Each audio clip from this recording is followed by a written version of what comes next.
پیر و جحێل ژن و زەڵام هەوار و نالینên wan serkem pê diketin.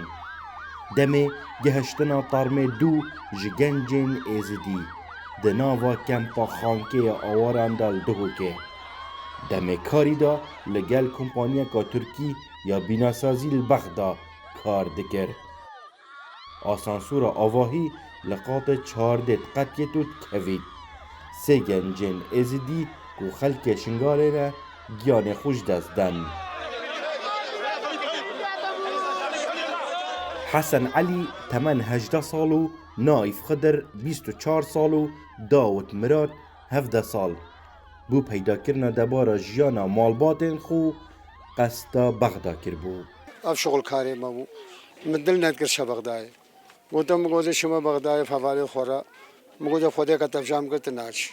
Axirî min dilê wî nehêla got hevalê min min got hera oxra te oxra xêrê bê. Teqrîba 18 roja çûbû.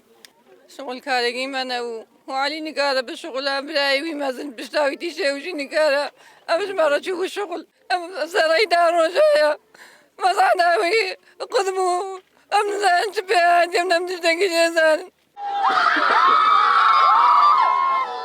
Malbata ey ji qurbaniyan skala dijî kompanya Tirkî tomar kiriye. Li gor gotina we ew kompanyê kemter xem dibînin di vê rûdanê da.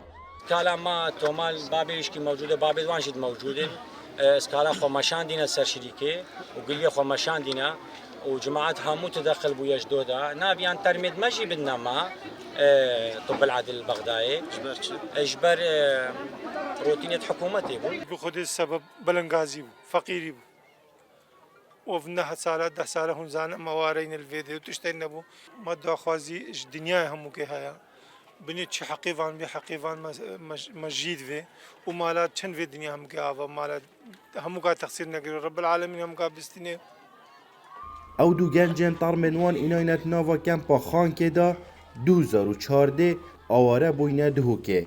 Dawit Mirat jî xelkê Tilezêr li Şingalê. Tarmê wî ekser birya Şingalê û li bere bi rûş her sêyan li Şingalê veşêrin.